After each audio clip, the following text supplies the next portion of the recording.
नमस्कार, नमस्कार, नमस्कार दोस्तों। मैं Nikhilesh Jain Hindi ChessBase India channel पर आप सभी का हार्दिक अभिनंदन करता हूं। दोस्तों इस समय मैं इटली में हूं और यहां पर एक टूर्नामेंट चल रहा है और बहुत कुछ हो रहा है विश्व शतरंज में। कल रात को ही वर्ल्ड टीम रैपिड चैंपियनशिप का समापन हुआ है जिसमें भारत की MGT1 जो भारतीय टीम है मूल रूप से, उसमें कुछ विदेशी खिलाड़ी भी हैं, विजेता बनने में कामयाब रही है। और उसके बारे में वीडियोस लगातार जो है हमारे चैनल पे आ रहे हैं। आप देख रहे हो जो भी स्पेशलाइज्ड वीडियो हैं उसमें कमेंट्री के साथ आपको देखने के लिए मिल रहे हैं। बात कर रहा हूँ अभी क्रेंस कप की, जो कि चल रहा है इस समय सेंट लुइस USA में, जो कि हम जानते हैं दुनिया के सबसे बेहतरीन टूर्नामेंट्स आयोजन करने के लिए जाने जाते हैं। और महिलाओं के लिए भी जो है वो बहुत ही हाई लेवल के टूर्नामेंट जो है यहाँ पर होते हैं, बहुत ही हाई प्राइज मनी के टूर्नामेंट यहाँ पर होते हैं। और वहाँ पर जो टूर्नामेंट चल रहा है वहाँ से बहुत अच्छी खबर ये आ रही है कि 4 राउंड के बाद भारत की दोनों महिला खिलाड़ी कोनेरू हम्पी और हरिका द्रोणावली 3-3 अंक बना करके जो है वो काफ़ी एक प्रकार से बढ़त पे चल रही हैं, संयुक्त बढ़त पर। एलिस ली भी हैं USA की, वो भी 3 पॉइंट पर हैं। बट फिलहाल रैंकिंग के हिसाब से आप देखें, जो कि टाई ब्रेक है, उसके हिसाब से हम्पी हरिका जो है वो पहले दोनों स्थानों पर जो है मौजूद हैं। हम्पी ने टूर्नामेंट में सबसे पहले राउंड में नाना दागनेत्जे को हराया था, जो कि जॉर्जिया के खिलाड़ी हैं, बहुत मजबूत खिलाड़ी हैं। और चौथे राउंड में उसका लगातार 2 ड्रॉ हुए उनके, और चौथे राउंड में कल उनका मुकाबला था बिबिसारा आशुबाएवा। ये जो खिलाड़ी है बिबिसारा आशुबाएवा, ये कजाकिस्तान की खिलाड़ी है, जहाँ पर चेस के लिए मैं पिछले साल होके आया हूँ। ज़बरदस्त बैकअप है, बहुत सपोर्ट है, और ये खिलाड़ी बहुत तेज़ी से ऊपर उठ रही है। कभी भी मेरे ख्याल से ग्रैंड मास्टर बनने की औपचारिकता उनकी पूरी हो जाएगी। तो हम्पी ने जिस अंदाज में इनको हराया वो देखने लायक है। तो सीधे चलते हैं गेम में। हम्पी ने D4 खेल के शुरुआत की। इन्होंने खेला नाइट F6, बीबी सहारा ने। हम्पी खेलती हैं C4, यहाँ पर खेलते हैं C6। स्लाव जैसा जो है सेटअप यहाँ पे बन रहा है, नाइट F3 D5। अब ये स्लाव हो गया, सेमी स्लाव E3। एंड जवाब आया बिशप F5।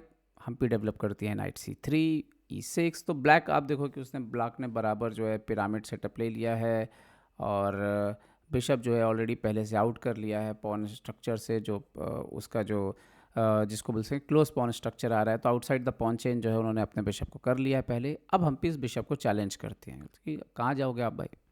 उन्होंने खेला बिशप को E4, ताकि आप मारो तो नाइट जंप हो, तो F3, बिशप जाता है G6। और अब हम पे यहाँ पे वेट करते हैं कि मारेंगे, टाइम से मारेंगे। Bishop D2, now night BD7। अब हम पे सेंटर पर एक्सचेंज करती हैं, ये आती है नाइट यहाँ पर D5। और अब नाइट को चूंकि चुनौती है तो यहाँ पे नाइट G6 ऑलमोस्ट फोर्स हो जाता है, H×G6। क्वीन B3, B7 पे यहाँ पर आप देख सकते हो प्रेशर डालते हुए उन्होंने खेला। सो क्वीन B6, और अब हम्पी खेलती है बिशप यहाँ पर C4। तो आप मारिए, लेकिन मेरा बिशप जो है वो सेंटर पर रहने वाला है। और आइडिया कभी ना कभी सेंटर पॉन पुश तो हो गई, तो जब पॉन पुश होगा तो ये नाइट हटेगा, तो फिर ये जो बिशप है ये काफ़ी पावरफुल हो जाएगा। और इस बिशप ने आगे चल के रोल भी दिखाया अपना। यहाँ पे आता है बिशप D6। अब हम्पी खेलती है नाइट E4। तो इस पूरे गेम में एक चीज़ जो देखने के लिए मिली कि पुरानी हम्पी दिख रही थी। पीसेस काफ़ी अच्छे खेल रहे थे, और एंड गेम में तो खैर उन्हें ताकत दिखाई, लेकिन उन पूरे गेम में हम्पी के जो पीसेस थे वो बेटर तरीके से प्लेस वो कर पा रही थी कंपेयर टू बिबिसारा। बिबिसारा ने बिशप खेला E7 पे, नाउ लॉन्ग कैसल। अब यहाँ पे बिबिसारा मार लेती हैं क्वीन B3, बिशप B3, वो भी लॉन्ग कैसल कर लेती हैं। पोजीशन ऐसा लगता है कि स्लाइड बेटर होना चाहिए वाइट, क्योंकि सेंटर बेटर लग रहा है।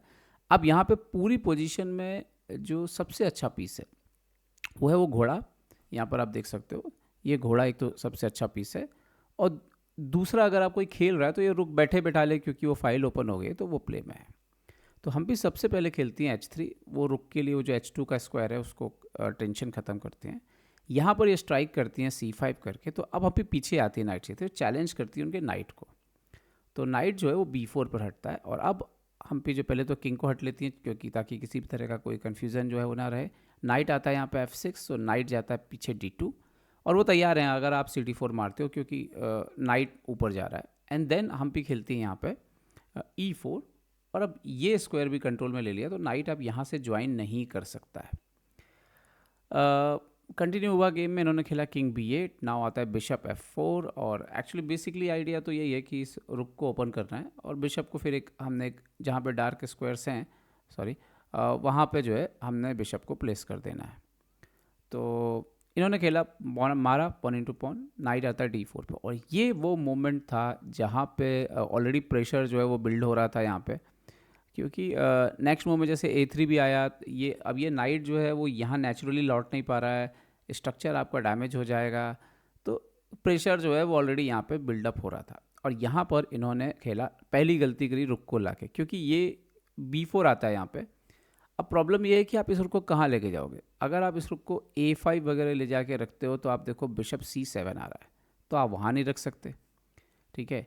आप इस रुक को सोचो कि चलो मैं C5 रख देते हैं यहाँ पे लाके, तो भी एक थ्रेट आ रहा है बिशप इंटू E6 का।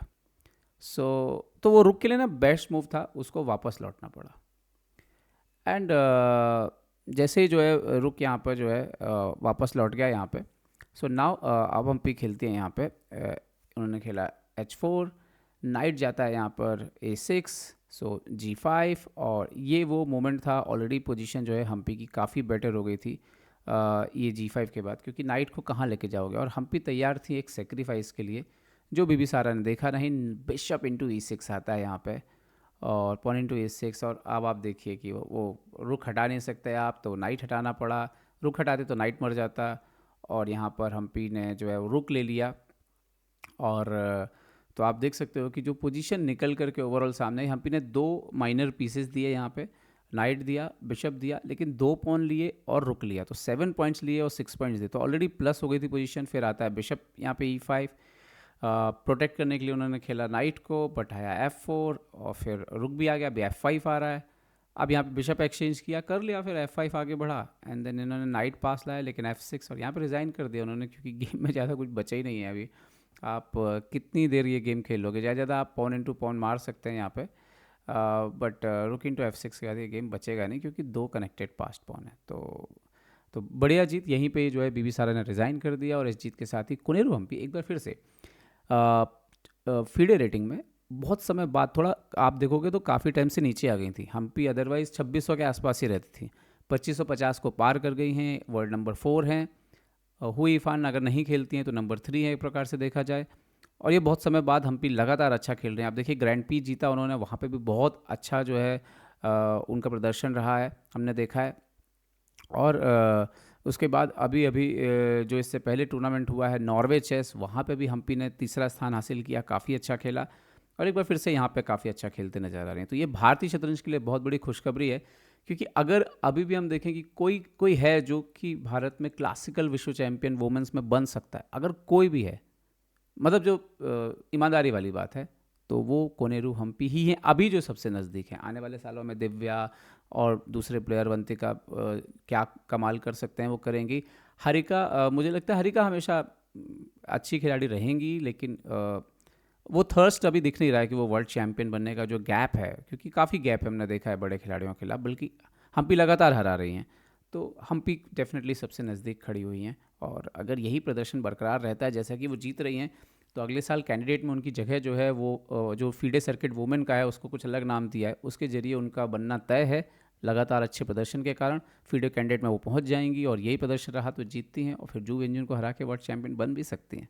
तो मुझे बहुत अच्छी खबर ये जो लगी, मुझे लगा चलिए साझा करते हैं हम्पी का लगातार शानदार प्रदर्शन। उम्मीद करता हूँ वीडियो आपको पसंद आया होगा, पसंद आया तो लाइक शेयर और सब्सक्राइब करना ना भूलें। देखते रहिए चेस बेस इंडिया के लिए मैं निखिलेश जैन। जय हिंद दोस्तों।